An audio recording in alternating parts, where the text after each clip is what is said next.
Bismillahirrahmanirrahim.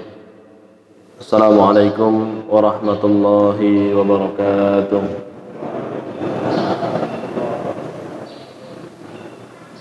Alhamdulillahi rabbil alamin. Wa bihi nasta'inuhu ala umurid dunya waddin. Ashhadu an la ilaha illallah rabbul alamin. Wa ashhadu anna Muhammadan abduhu wa rasuluhu an-nabiyyul amin. Allahumma salli wa sallim wa barik ala khatimin nabiyyin wal mursalin Muhammad ibn Abdullah wa ala alihi wa sahbihi wa man tabi'ahum bi ihsan ila yaumiddin, amma ba'd. Fa ya ayuhan nas ittaqullaha mastata'tum wasma'u wa ati'u la'allakum turhamun. Alhamdulillah, Bapak Ibu hadirin jamaah yang dirahmati oleh Allah Subhanahu wa taala.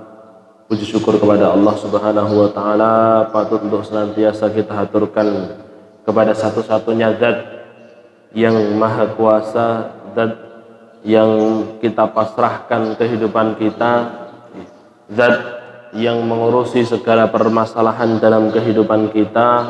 Walaupun mungkin 50 tahun kita, ada yang hidup di dunia 50 tahun, ada yang sudah hidup di dunia 40 tahun, ada yang umurnya sudah 60, bukan berarti kemudian kita sudah terlalu banyak makan garam sehingga bisa menyelesaikan segala permasalahan kita. Tetapi Bapak Ibu yang dirahmati Allah, permasalahan-permasalahan yang Allah berikan kepada kita, kemudian Allah Subhanahu wa taala tunjukkan di sana jalan keluarnya, ya, sekali lagi itu karena atas izin Allah Subhanahu wa taala Dia berikan pertolongannya kepada kita. Ana urid anta turid wallahu fa'alul lima yurid. Saya punya keinginan, panjenengan punya rencana, kita punya keinginan, semuanya punya keinginan, tapi keinginan yang terlaksana itu adalah keinginan Allah Subhanahu wa taala. Bapak Ibu hadirin yang dirahmati Allah, maka mari senantiasa sekali lagi kita tingkatkan keimanan kita tingkatkan ibadah kita atas dengan dasar rasa syukur kita kepada Allah Subhanahu wa taala atas kenikmatan-kenikmatan yang telah Dia limpahkan kepada kita. Semoga Allah Subhanahu wa taala melanggengkan kenikmatan yang Dia berikan kepada kita ini, kenikmatan iman, kenikmatan Islam hingga kematian kita, dan melanggengkan kenikmatan-kenikmatan duniawi, kenikmatan kesehatan, nikmat harta itu dilanggengkan oleh Allah Subhanahu wa taala, bahkan disempurnakan, ditambahi hingga nanti di akhirat kita masuk surga bersama-sama. Amin ya rabbal alamin. Bapak Ibu hadirin yang dirahmati Allah, langsung saja kita lanjutkan pembahasan kita. Surat Al-Baqarah masih ke 213. Berapa kali pertemuan ini? 4 niki. Ya, itu napa-napa? Nggih, sampun 213. Sampai apal nggih, Pak? Pun apal apa dereng? Belum. Seminggu kurping pisan kok. Wayahe bendino. Nggih, monggo ta'awud sareng-sareng. A'udzu billahi minasy syaithanir Rahmanirrahim. Saya baca dulu. Kanan nasu ummatan wahidah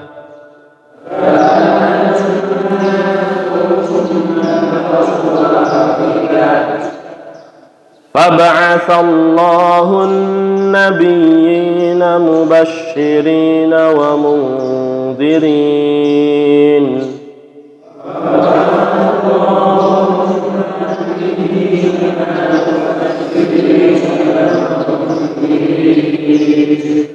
wa anzala ma'ahumul kitaba bil haqqi liyahkuma bainan nasi fima ikhtalafu fihi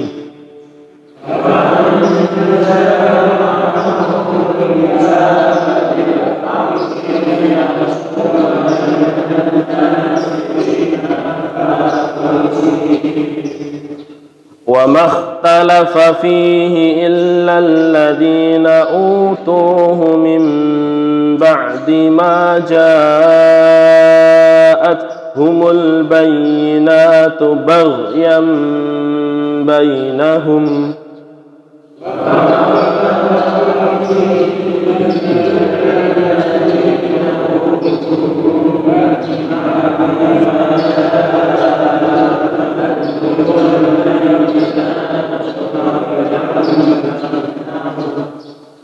فهدى الله الذين آمنوا لما اختلفوا فيه من الحق بإذنه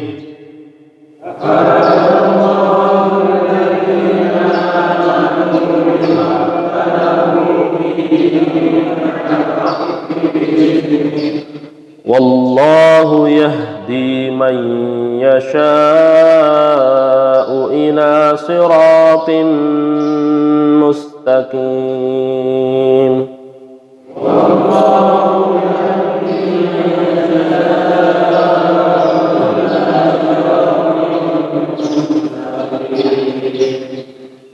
أم حسبتم أن تدخلوا الجنة ولما يأتكم مثل الذين خلوا من قبلكم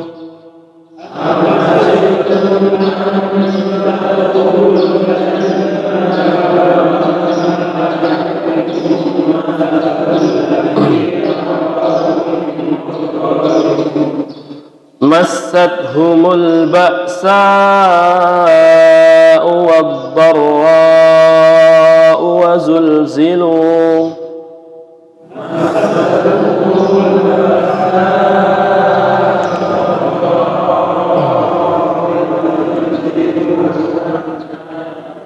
sampai situ dulu.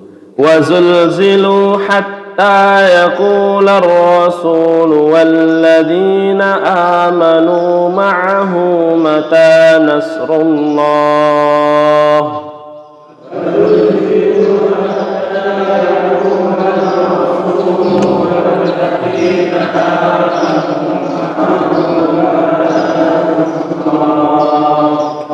ألا إن نصر الله قريب.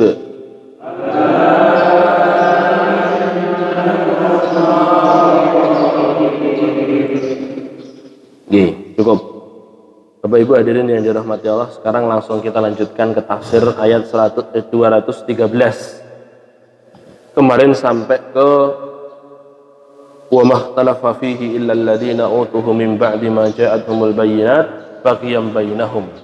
Tidaklah mereka berselisih, tidaklah berselisih padanya kecuali orang-orang yang diberikan kepada yang didatangkan kepada mereka Alkitab ini setelah datang peringatan, setelah datang keterangan daripada mereka. Karena mereka iri, karena mereka dengki. Fahadallahu alladhina amanu limakhtalafu fihi minal haqqi biidni. Maka kemudian Allah Subhanahu wa taala menunjuki orang-orang yang beriman di antara perselisihan mereka padanya tentang kebenaran dengan izinnya. Bapak Ibu yang dirahmati Allah, sudah disampaikan oleh Allah Subhanahu wa taala, dulu manusia satu umat kan gitu. Dulu manusia satu umat, dan Allah kalau mampu untuk menjadikan seluruh dunia ini beriman semua, mampu Allah. Kalau Allah Subhanahu wa taala inginkan seluruh orang ini mau kufur semua, mampu Allah, dan itu tidak mengurangi kekuasaan Allah Subhanahu wa taala sedikit pun tidak akan mengurangi.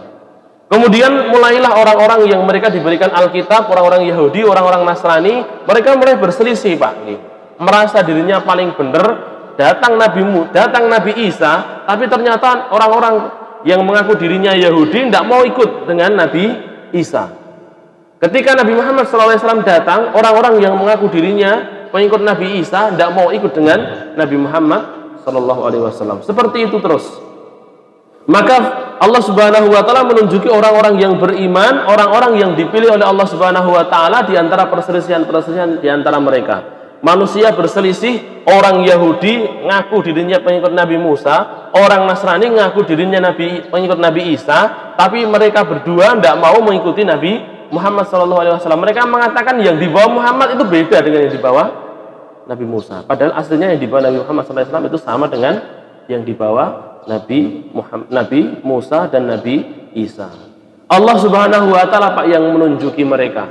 Yang satu karena dengki, yang satu karena bodoh. Makanya dalam Al-Fatihah, ghairil maghdubi alaihim sama walau dhalin. Yang satu dimurkai, yang satu dimurkai oleh Allah, orang-orang Yahudi, karena mereka aslinya tahu tapi tidak mau ikut. Tapi yang satunya ad-dhalin, orang-orang yang sesat karena mereka tidak punya ilmu. Jadi Bapak Ibu hadirin yang dirahmati Allah, menunjukkan kan yang satu tidak punya ilmu, yang satu punya ilmu. Artinya apa? Punya ilmu atau tidak punya ilmu tetap butuh hidayah. Punya ilmu, tidak punya ilmu tetap butuh hidayah. Walaupun ilmunya sudah benar juga tetap butuh hidayah. Walaupun sudah beramal juga butuh hidayah. Cuman lah kok beramal sudah butuh hidayah, lah nanti tidak istiqomah. Kalau sudah istiqomah Bapak Ibu yang dirahmati Allah, apa tidak butuh hidayah juga? Ya tetap butuh hidayah. Istiqomah, nanti hidayahnya apa yang kita butuhkan sebelum kematian kita, bisa tidak kita masih beristiqomah sebagaimana kita istiqomah pada kehidupan kita. Bilangnya la ilaha illallah wis apal, subhanallah apal, mungkin Al-Fatihah apal, tapi saat durunge mati mboten mesti apal. Itulah hidayah Bapak Ibu yang dirahmati Allah, senantiasa kita pinta. Bahkan baginda Rasulullah SAW beliau pun juga senantiasa meminta hidayah. Menggapai hidayah itu sulit, tapi untuk menggenggamnya itu jauh lebih sulit. Maksudnya beripun? Mendapatkan hidayah itu sulit. Dia tidak mendapat hidayah durung sholat jadi gelem sholat, sulit kan gitu. Tapi menggenggam hidayah supaya hidayah itu senantiasa ada di hati kita itu jauh lebih sulit lagi. Kenapa nggih? Ya, baik. Bapak Ibu yang dirahmati Allah, apa contoh-contoh perkara-perkara yang Allah Subhanahu wa Ta'ala tunjukkan orang-orang yang beriman yang mengikuti baginda Rasulullah SAW daripada diantara orang-orang kufur, orang-orang mereka yang mengaku Yahudi dan mereka yang mengaku Nasara. Salah satunya kemarin sudah kita bahas, aslinya Allah Subhanahu wa Ta'ala menetapkan seluruh umat yang mentauhidkan Allah, entah sejak zamannya Nabi Ibrahim sampai Nabi Muhammad SAW, dalam satu minggu itu hari rayanya hari Jumat. Sudah ditentukan oleh Allah hari Jumat pokoknya. Masya itu mereka pengikutnya Nabi Musa Pak, ditentukan hari Jumat. Masya itu mereka pengikutnya Nabi Isa, aslinya juga hari rayanya hari Jumat. Tapi umatnya Nabi Musa pengen ngundur-undur, ojo Jumat lah, ya setu wae. Sing umat Nasrani jangan Jumat lah, jangan Sabtu tapi Minggu wae, Ahad saja. Kenapa Bapak Ibu yang dirahmati Allah seperti itu? Karena keinginan mereka sendiri, hawa nafsu dari mereka. Bapak Ibu yang dirahmati Allah, makanya tak mengherankan bila Rasulullah SAW mengatakan nahnul akhirin al awwalun, atau nahnul akhirun al awwalun. Kita ini umat sing takone keri-keri tapi mongko mlebu surgane dhisik dhewe. Kenapa? Karena para orang-orang Yahudi mereka mengakhirkan nggih. Allah Subhanahu wa Ta'ala, kata Rasulullah, Allah Subhanahu wa Ta'ala menetapkan hari Jumat untuk kita dan mereka mengikuti kita setelahnya dan setelahnya. Begitu pula nanti di akhirat. Karena mereka tidak mau ikut aturan Allah nggih. Pengennya hari Sabtu, yang satu pengennya hari Ahad, maka nanti masuk surga juga didahului oleh Nabi Muhammad dan umatnya. Mereka keri, kowe ndek iki pengene Setu to, berarti sok mlebu surgamu sok Setu wae. Sing situ njaluk Ahad, berarti sok mlebu surgamu sok Ahad wae. Maka Bapak Ibu yang dirahmati Allah, sekali lagi nggih. Ini kan walaupun dia mungkin orang beriman dari kalangan umat Nabi Musa, nggih.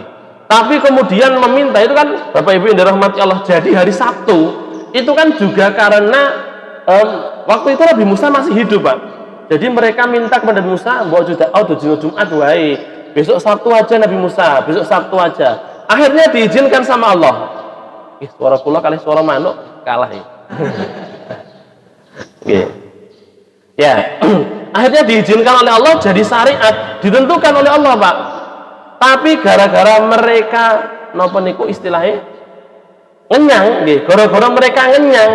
Nah, makanya diundur masuk surganya. Walaupun mungkin mereka juga beriman di zamannya Nabi Musa, orang yang mati dalam keadaan beriman, tapi ngenyang, ojo dino Jumat tapi sok dino Sabtu wae. Makanya mereka pun diakhirkan masuk surganya daripada umatnya Nabi Muhammad sallallahu alaihi wasallam. Maka Bapak Ibu yang dirahmati Allah, la yazalu qaumun, sekali lagi, la yazalu qaumun yata'akharun, kata Rasulullah sallallahu alaihi wasallam yang diriwayatkan oleh ibunda kita Aisyah, tidaklah satu kaum, satu orang, satu umat senantiasa mengakhir-akhirkan dirinya dari kebaikan, mengakhir-akhirkan dirinya dari sholat, mengakhir-akhirkan dari puasa, sedekah dan lain sebagainya, dari kurban, sampai Allah Subhanahu wa taala mengakhirkan dia daripada surga. Jadi Bapak Ibu yang dirahmati Allah, mengakhirkan dari kebaikan itu juga tidak baik. Kemudian apalagi orang-orang Nasrani, mereka kalau misalkan sholat menghadap ke timur. Orang-orang Yahudi, mereka kalau sholat menghadap ke Baitul Maqdis. Tapi Allah Subhanahu wa taala kasih petunjuk bahwa sing bener itu sholatnya menghadap ke Ka'bah. Aslinya dulu Bapak Ibu yang dirahmati Allah, mereka pun juga disuruh menghadap ke Ka'bah. Sekali lagi mereka ngenyang. Bapak Ibu yang dirahmati Allah, di sana banyak ada beberapa, salah satunya misalkan nanti dalam sholat, jangan dikira orang Nasrani itu tidak sholat, Pak. Aslinya dalam kitab Injil itu ada syariat sholat untuk mereka. Ya. Kemudian juga diturunkan kepada Nabi Musa ada syariat sholat untuk orang-orang Yahudi. Tetapi Bapak Ibu yang dirahmati Allah, dirubah sama mereka. Kan kalau yang ortodok itu kan, ortodok yang Kristen ortodok kan ada yang gerakan seperti sholat, tapi sudah dirubah sama mereka. Yahudi yang ortodok juga sama, tapi sudah dirubah oleh mereka. Ada yang tidak pakai sujud, itu disampaikan oleh Imam Al-Qurtubi. Di zamannya Imam Al-Qurtubi dulu, ternyata sudah ada yang seperti itu. Kita lihat videonya, hati-hati, kan ada orang tidak pakai, tidak pakai baju, pakai baju perempuan, cuman pakai kaos, pakai celana pendek, terus sholat. Nah, Bapak Ibu yang dirahmati Allah, yang beredar di kalangan kaum muslimin, ajaran baru mengatasnamakan Islam. Aslinya bukan ajaran baru mengatasnamakan Islam. Mereka itu orang Nasrani, Pak. Tapi Nasrani yang ortodok. Lah mereka sakar dhewe lek salat. Gitu. Begitu pula Bapak Ibu yang dirahmati Allah, haji. Dulu sebelum Rasulullah SAW ada, mereka kalau haji itu Bapak Ibu, itu sakar dhewe. Keinginan mereka baik. Orang-orang Arab jahiliyah itu, Pak, keinginan mereka kalau mau haji itu baik. Mereka tidak mau, Pak, baju sing biasa saya gunakan untuk berjudi, biasa saya gunakan untuk ngapusi pas dol tinuku, baju yang saya gunakan untuk melakukan tindakan-tindakan buruk, maka saya tidak mau kalau misalkan tawaf harus pakai baju itu. Jadi mereka pakai baju tersendiri khusus untuk haji. Kalau misalkan tidak punya, maka nanti mereka telanjang, Pak. Ya, makanya kan ada ajaran haji sebelum Rasulullah itu haji telanjang nanti di malam hari. Jadi telanjang muter gitu. Kenapa? Keinginannya api, maksud baik. Maksudnya itu baik, tapi ternyata tidak sesuai dengan ketentuan Allah Subhanahu wa taala. Sekali lagi, berarti niatan baik saja tidak cukup. Niatan ikhlas saja tidak cukup, niatan baik saja tidak cukup. Ada ibu-ibu misalnya, ibu-ibu habis lari-lari kesel, tak elek mlaku kesel. Datang seorang bapak-bapak, wah tegas, kula gendong apa pripun? Niatannya baik no jelek, Pak? Baik, gini apa nggih? Kula gendong nggih, ngoten. Baik niatannya. Tapi ki ibu-ibu habis lari ngoten niku digendong, ya niatannya api, tapi tidak sesuai dengan syariat Islam. Jadi sekali lagi Bapak Ibu yang dirahmati Allah, dalam agama kita niatan baik saja tidak cukup. harus sesuai dengan syariat Islam. Sesuai dengan syariat Islam saja tidak cukup, harus diiringi dengan niatan yang ikhlas. Begitu pula Bapak Ibu yang dirahmati Allah, poso beduk itu ternyata enten, Pak. Dan itu bukan puasa beduk ini. Itu puasa dulu dilakukan oleh orang-orang di zaman sebelum kita. Orang-orang Yahudi, mereka suruh puasa satu hari, Pak. Nggih. Digusak para game. Melu ngaji para game. Kene. Melu ngaji. Nah, Bapak Ibu yang dirahmati Allah, poso beduk, poso sampai di tengah hari. Itu dulu orang-orang Yahudi, aslinya puasanya sampai maghrib juga, Pak. Terus kemudian minta keringanan, dinyang, akhirnya poso setengah hari tok. Bukan anak kecil, bukan anak kecil, tapi wis jenggoten, poso. Tapi alhamdulillah kuatnya lagi setengah dino. Nah, Bapak Ibu yang dirahmati Allah, jadi sekali lagi, kalau misalkan bagaimana kalau misalkan kita gunakan untuk ngajari puasa putra putri kita, ya tidak apa-apa diajari, tapi nanti langsung di 1-2 kali, beberapa kali, ayo mulai kuat yo. Nah, terus jadi satu hari penuh. Tapi wong Jawa kan biasanya setengah dino gitu, Pak. Engko tambah sampai poso ngasar. Wis iso tekan ngasar sampai poso maghrib. Jadi Bapak Ibu yang dirahmati Allah, perlu kita juga sampaikan kepada putra kita bahwasanya misalnya sok bendo, terus jangan kemudian jangan lupa kemudian sampaikan kepada putra kita. Kalau kita ngajari seperti itu Bapak Ibu, jangan kemudian kita lupa untuk sampaikan kepada mereka bahwasanya asline nduk poso lek duhur kalau poso asar kuwi ora enek. Lah, kojure mengke Pak, lek misale terus dia sakit, saya lagi ndak kuat ya, saya tak poso sampai duhur tok ndek ben pas cilik diajari buku ya oleh kok ngono. Nggih. Jadi Bapak Ibu yang dirahmati Allah Subhanahu wa taala, perlu kita sampaikan kepada mereka, intinya sing jenenge poso niku nggih dari pagi sampai sore. Baik. Kemudian juga Bapak Ibu yang dirahmati Allah, perkara tentang Nabi Isa, nggih. Orang-orang pada berselisih. Orang Yahudi mengatakan, oh Isa ini anak haram. Orang Yahudi, Pak. Nabi Isa itu dikatakan sebagai anak haram. Terus orang Nasrani, anggapan mereka kepada Nabi Isa berbeda. Isa itu anak Tuhan. Maka Nabi Muhammad SAW dan umatnya disampaikan oleh Allah Subhanahu Wa Taala tentang Nabi Isa, bahwasanya Nabi Isa itu adalah seorang manusia yang ditiupkan oleh Allah Subhanahu wa taala melalui malaikat Jibril ruhnya kepada ibunya sebagai satu bentuk kebesaran Allah Subhanahu wa taala. Ya. Maka Bapak Ibu yang dirahmati Allah, perlu kita tekankan bahwasanya Nabi Isa ngoten niku ya guru siji tok. Nggih. Mengki terus lek enten sing ngaku-ngaku Maryam kedua, maka ndak boleh dibenerkan. Saya Maryam kedua. Ora enek nggih, mosok napa niku tiba-tiba bisa hamil sendiri.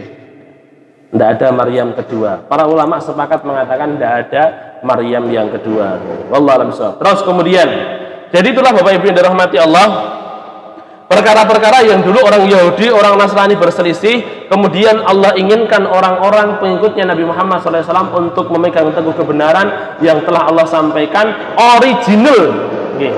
Sesuai dengan apa yang telah disyariatkan oleh Allah Subhanahu wa taala. Menariknya Bapak Ibu yang dirahmati Allah, Allah tutup ayat ini dengan wallahu yahdi may yasha'u ila siratim mustaqim, dan Allah itu menunjuki siapapun yang Dia kehendaki ke jalan yang lurus.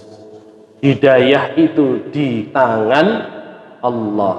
Hati juga di genggaman Allah. Maka pasrahkan orang-orang yang kita cintai hatinya. Mungkin bapak-bapak lagi ada masalah dengan istrinya, mungkin ibu-ibu ada masalah dengan suaminya. Kok hati suami saya kayaknya lagi jauh dari saya, kok hati istri saya kayaknya sedang jauh dari saya. Pasrahkan hati pasangan kita kepada Allah Subhanahu wa taala. Pasrahkan hati putra-putri kita juga kepada Allah Subhanahu wa taala. Bener kata Raihan, iman tak dapat diwarisi. Gitu. Iman tak dapat diwarisi kan gitu. Raihan itu. Iman tak dapat diwarisi. Tidak mungkin Bapak Ibu yang dirahmati Allah Subhanahu wa taala, bapaknya nabi terus anaknya ya mesti nabi, tidak mesti. Kenapa nggih? Nggih.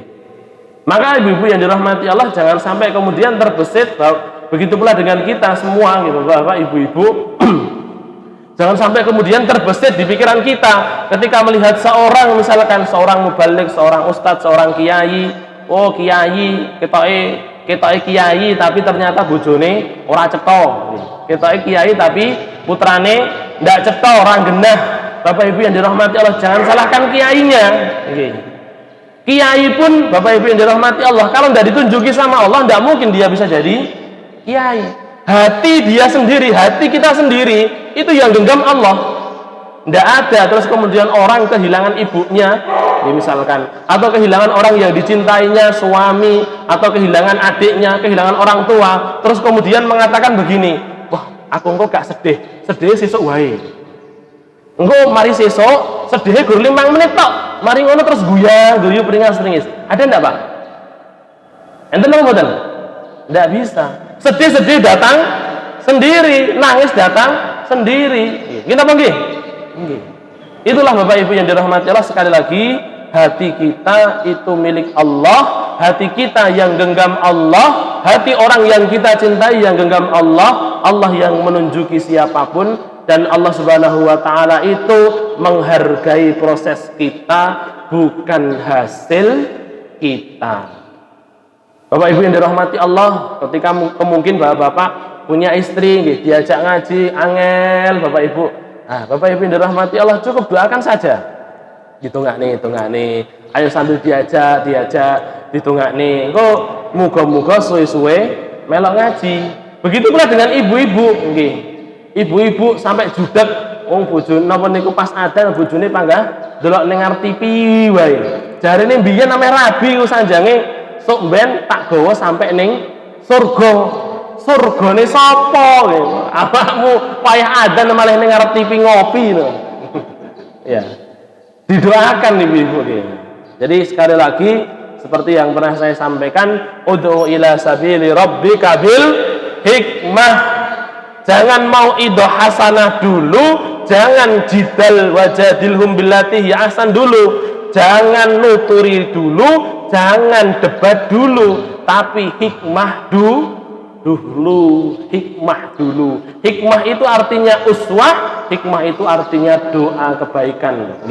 Bapak Ibu yang dirahmati Allah, justru kebanyakan doa kebaikan kita, terus kemudian contoh yang baik dari kita itu yang mungkin akan didengar oleh Allah Subhanahu wa taala, menjadi perantara ditunjukinya orang-orang yang kita cintai. Tapi kalau kita kan langsung nggih, suami salah langsung dijak debat. Nggih napa nggih? Istri salah langsung jak debat. Nggih napa nggih? Nggih. Padahal hikmah dulu kalau kata Allah Subhanahu wa taala. Bil hikmah baru wal mau'idatil hasanah, baru yang terakhir wajadilhum billati hiya ahsan. Bapak Ibu hadirin yang dirahmati Allah Subhanahu wa taala, walaupun begitu, walaupun mungkin hidayah itu ada di tangan Allah, tapi bukan berarti Allah Subhanahu wa taala tidak memberikan kepada seorang hidayah.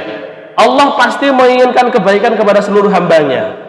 Bapak Ibu yang dirahmati Allah, kok kita misalkan nggih punya istri, mungkin bapak punya istri, atau mungkin ibu-ibu punya suami, atau mungkin punya putra, kok tuturane angeliram. Bapak Ibu yang dirahmati Allah, jangan pernah berhenti. Putri kita, putra kita, suami panjenengan, istri kita itu ndak sejahat Fir'aun. Gini apa nggih? Gini apa nggih? Itu ndak sejahat Fir'aun. Ternyata sejahat Fir'aun yang biasa membunuh orang, bocah cilik dipeluntiri gundule, dibunuh kan nggih. Bocah cilik dibunuh, terus kemudian napa niku ngaku dirinya sebagai Tuhan, menindas manusia. Ternyata Allah kirimkan nabi. Nabinya tidak sembarangan. Langsung seorang nabi yang dipilih oleh Allah, diajak ngomong langsung sama Allah, plus yang dikirimkan bukan satu tapi 2. Gitu. Nah, Bapak Ibu hadirin yang dirahmati Allah, artinya apa? Allah itu inginkan kebaikan bagi kita semua. entah berapa dosa yang kita perbuat, ya, entah semales apa kita dalam beribadah, di situ ada Bapak Ibu yang dirahmati Allah, keinginan baik dari Allah Subhanahu wa taala untuk mengembalikan kita ke fitrah yang benar, untuk mengembalikan kita ke surga nanti. Bapak Ibu yang dirahmati Allah, Rasulullah SAW pernah suatu kali beliau habis perang, Pak. Beliau sampaikan kepada para sahabatnya, ada seorang ibu-ibu nangis, cari mana bayi saya, mana bayi saya. Maka Rasulullah SAW mengatakan kepada para sahabatnya, cari ini bayinya, cari bayinya. Setelah selesai, Bapak Ibu yang dirahmati Allah, dipertemukan ada seorang prajurit dari kalangan sahabat bawa bayi, ibunya langsung lari, Pak. Lari terus kemudian bayiku langsung dideket, langsung diciumin, entah berapa kali, langsung disusoni. Kemudian Rasul mengatakan, wahai sahabatku, kalau di pikiran kalian ibu ini tega atau enggak? Misalkan ada api, terus ibu ini nyemplung nih bayi ini di api. Apa kata para sahabat? Enggak mungkin tega. Wong demene kaya ngene ya Rasul. Enggak mungkin ada seorang ibu dia dengan demene kaya ngene ternyata mau nyemplung nih bayi ini ke api. Enggak mungkin. Apa kata Rasulullah SAW? Begitu pula Allah Subhanahu wa taala justru lebih punya belas kasihan, lebih maha rahmat, lebih sayang kepada kalian hamba-hambanya, kepada kalian makhluk-makhluknya daripada ibu ini kepada putranya. Artinya Bapak Ibu yang dirahmati Allah, sekali lagi boten enten ceritane Allah inginkan seseorang untuk masuk neraka. Tidak ada Bapak Ibu. Baik. Maka Bapak Ibu hadirin yang dirahmati Allah, sekali lagi saya jadi teringat juga dengan mungkin pernah dikisahkan oleh beberapa asatid, mungkin juga pernah saya kisahkan seorang pemuda, mahasiswa, Pak, dua orang pemuda, yang satu muslim, yang satu kafir. Ketika itu sedang melihat live sholat isya di Makkah. Terus tiba-tiba ya sebelum sholat itu orang sedang tawaf, banyak ngeruntel kayak semut. Nah, kemudian si pemuda muslim ini bertanya kepada yang kafir, kira-kira untuk waktu sudah adzan, waktu itu sudah adzan, kira-kira untuk napa niku memerintahkan manusia semua biar mandek, terus kemudian patuh, menertibkan semua orang itu butuh berapa menit, kan ngoten. Katanya butuh kira-kira 2-3 jam. Terus kemudian komat ternyata semua langsung mandek. Ketika kemudian imamnya, waktu itu Imam Sudes, beliau mengucapkan Allahu Akbar, semuanya langsung Allahu Akbar. Maka Bapak Ibu yang dirahmati Allah, langsung pemuda yang kafir ini masuk Islam. Tidak ada ajaran-ajaran yang kecuali ajaran yang benar, yang bisa menertibkan orang sedemikian banyak, yang dia itu waktu itu menakirakan sekitar 100 juta. Padahal waktu itu sekitar 100.000 orang. Tapi waktu itu ada sekitar 1-2 juta. Jadi belum ada pelebaran. Itu tidak mungkin kok cuman dalam hitungan menit ternyata orang-orang semuanya patuh. Kecuali itu Bapak Ibu yang dirahmati Allah, karena Allah Subhanahu wa taala, karena ada yang mengaturnya, dan agama itu adalah agama yang benar. Ajari saya untuk masuk Islam. Ada orang, Pak, lihat sholat isya masuk Islam. Kita kadang masuk Islam dulu baru sholat, Pak. Abdullah bin Mas'ud, Abdullah bin Mas'ud, Bapak Ibu yang dirahmati Allah, baca Quran diantemi, yang satu matanya bonyok, pulang-pulang dikandani Rasul. Loh kan, aslinya mau tak omongi ya jombok. Jangan terus kemudian membaca Al-Quran di depan mereka, diantemi kok, loh deloken mripatmu bonyok. Apa kata Abdullah bin Mas'ud? Satunya lagi iri ya Rasul. Ini Abdullah bin Mas'ud zaman para sahabat, Bapak Ibu yang dirahmati Allah, mau baca Quran aja diantemi, Pak. Kita satu hari saja tidak baca Quran. Itulah perbedaan kita dengan sahabat, beda sedikit. Masya Allah. Ya. Kemudian Bapak Ibu yang dirahmati Allah, pada ayat selanjutnya Allah Subhanahu wa taala berfirman, Am hasibatum an tadkhulul jannah. Setelah Allah Subhanahu wa taala beliau menutup ayat yang ke-213 dengan, dan Allah menunjuki siapapun yang dia kehendaki ke jalan yang lurus. Kemudian Allah menegur kita, Pak. Apakah kalian menyangka bahwasanya kalian nanti akan masuk surga? Walamma ya'tikum masalul ladzina khalau min qablikum, dan belum pernah datang kepada kalian permisalan-permisalan, kejadian-kejadian yang dilakukan, yang ditimpa oleh umat-umat sebelum kalian. Bapak Ibu hadirin yang dirahmati Allah, ayat ini turun ketika perang Khandaq. Ada perbedaan beberapa versi tentang sababun nuzulnya. Jadi ketika itu perang Khandaq, katakan kita ambil satu aja, perang Khandaq. Kaum muslimin dikepung dengan sedemikian rupa, mereka tidak makan bukan cuma 1 hari 2 hari, minimal 3 hari, bahkan sampai 7 hari. Tidak makan sama sekali. Saat itulah Rasulullah SAW beliau mengganjel perutnya dengan tiga batu. Kita tidak makan aja Pak, ijik lemu. Tapi Bapak Ibu yang dirahmati, Rasulullah SAW tidak makan sampai ganjil perutnya dengan 3 batu. Kemudian Bapak Ibu yang dirahmati Allah, para sahabat di sana mulai di hatinya, ya Allah, kenapa kok begitu sulit untuk mempertahankan agamamu ya Allah. Maka turunlah ayat ini Bapak Ibu yang dirahmati Allah untuk memberikan semangat kepada mereka para sahabat. Belum datang kepada kalian, apakah belum datang kepada kalian permisalan orang-orang sebelum kalian? Apa yang menimpa mereka? Apa kemudian kalian mau merasa sudah bisa masuk surga? Padahal kalian belum pernah diuji sebagaimana umat-umat sebelum kalian. Kita saja Pak, kita saja dibandingkan dengan sahabat, jangan jauh-jauh ke umat sebelum kita. Khabbab bin Arat, seorang sahabat, dia budak, bekas budak, pandai besi. Suatu kali di zamannya Umar ibn Khattab radhiyallahu taala anhu, dipanggil si Khabbab di hadapan para pemuka-pemuka, ya, para petinggi pemerintah khalifahan. Kemudian Khabbab ditanyai, wahai Khabbab, seberat apa siksaan yang kamu terima di periode dakwah di Mekah? Khabbab bin Arat tidak ngomong apa-apa Pak. Ya, beliau diam sejenak. Kemudian beliau buka bajunya, ya. Kemudian beliau perlihatkan punggung yang belakang. Wahai Amirul Mukminin, ini loh siksaan yang pernah aku dapatkan di periode Mekah. Maka Umar bin Khattab nangis sejadi-jadinya. Ternyata apa Pak?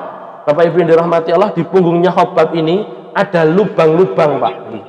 Jadi ada lubang-lubang yang lubangnya itu karena tusukan benda yang panas, makanya tidak bisa tumbuh. Jadi sampai periode Mekah itu sudah ada 25 tahunan Pak, tapi masih tersisa. Kemudian ketika ditanyai, apa yang kamu dapatkan wahai Khabbab? Dulu ketika orang-orang musyrik tahu saya masuk Islam, maka mereka seret saya ke padang pasir. Kemudian apa? Mereka buat batu-batu runcing, kemudian dibenamkan di tanah, kemudian saya suruh terlentang di situ, terlentang di atas batu. Kemudian ada salah seorang di antara mereka menginjakkan dada saya, menginjakkan kakinya di dada saya. Bapak Ibu yang dirahmati Allah, maka batu itu nancep di punggungnya Khabbab bin Arat. Tidak begitu saja Pak. Bapak Ibu yang dirahmati Allah, datang seorang wanita yang ini merupakan majikannya, ditempelkan besi panas. Dia datang kayaknya mau buat pedang, tapi ternyata ambil besi panas ditempelkan di dadanya. Bapak Ibu yang dirahmati Allah, setelah kesiksaan-kesiksaan itu, beliau datang kepada Rasulullah SAW. Ya Rasulullah, engkau lihat apa yang telah saya alami. Engkau lihat apa yang telah Bilal alami ya Rasul. Bila disiksa begitu kejam, Ammar bin Yasir sampai beliau mengatakan, ya lata. Tapi di hatinya masih beriman kepada Allah karena menghindari siksaan. Sampai seperti itu. Datang kepada Rasul, ya Rasul, panjenengan doa. Waktu itu Rasulullah sedang berada di depan Ka'bah. Ya Rasul, panjenengan doa ya Rasul, supaya Allah berikan kemenangan kepada kita. Kalau tidak begitu, tolong izinkan kami untuk membalas. Bapak Ibu yang dirahmati, apa kata Rasulullah? Sesungguhnya umat sebelum kalian, wahai para sahabatku, itu ada yang disisir kepalanya dengan sisir besi hingga mengelupas supaya dia murtad, tapi dia tetap mempertahankan agamanya. Sesungguhnya ada di umat sebelum kalian, wahai para sahabatku, seseorang yang digergaji dari bawah sampai sepertiga perutnya, disuruh murtad tidak mau, dilanjutkan lagi, masih di ujung kematiannya disuruh murtad lagi, tidak mau lagi, hingga terbelah jadi 2. Bapak Ibu yang dirahmati Allah, walakinnakum tastajilun. Khabbab bin Arat datang kondisinya seperti itu. Rasul mengatakan apa, Pak? Kalian itu tergesa-gesa. Bapak. Jadi Bapak Ibu hadirin yang dirahmati Allah Subhanahu wa taala, kita berbandingkan dengan sahabat begitu sedikit dan begitu besar. Ya, jurangnya terlalu dalam, apalagi sampai kemudian ada orang yang mencela para sahabat. Naudzubillahi min syarri dzalik. Makanya kita ketika ada seorang sahabat yang diucap ya, yang kemudian kita mengucapkan atau kita dengar, kita doakan mereka radhiyallahu anhum. Mereka hanya untuk maca Quran saja ternyata sampai digebuki. Sedangkan kita biarkan mushaf-mushaf di lemari-lemari kita berdebu, ditek-netok seperti itu saja, Bapak Ibu dirahmati Allah, tidak dibaca. Nanti kalau ditanya di hadapan Allah, untuk apa, Bapak Ibu yang dirahmati Allah, apa yang akan kita jawab? Kenapa kau biarkan, Bapak Ibu yang dirahmati Allah? Sungguh demi Allah, bahwasanya pengadilan Allah itu ada, dan surga itu harganya mahal. Surga itu harganya mahal. Maka untuk bertakwa, untuk beribadah, kita harus memaksakan diri untuk masuk